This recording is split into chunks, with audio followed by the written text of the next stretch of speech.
Hello, my name is Phil Comer, and I help lead a ministry called Intentional Parents International. It's a nonprofit that exists to help parents raise up the next generation of passionate Jesus followers. The verse of the day is Psalm 103, verse 13. As a father has compassion on his children, so the Lord has compassion on those who fear him.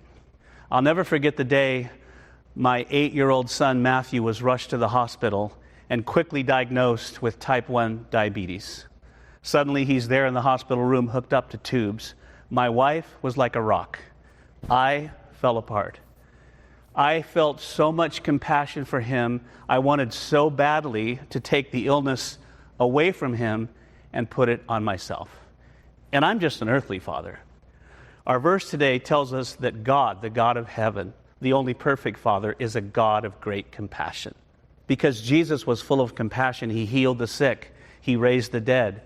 When Lazarus was in the tomb and he arrived there and saw the grief and the sadness in the eyes of Mary and Martha, he wept, the Bible says, and then he did something about it by raising their brother from the dead.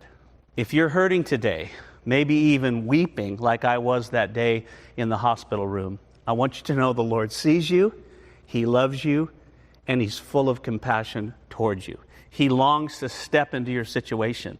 There's only one condition. This verse says it's for those who fear him.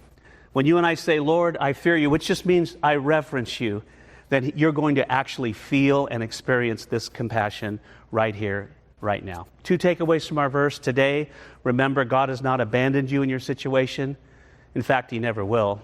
And secondly, because of that, you can run to him instead of away from him. And you know what? As soon as you take that first step towards him, you'll find that he's already there, ready to wrap his everlasting arms around you, because he's a God of compassion.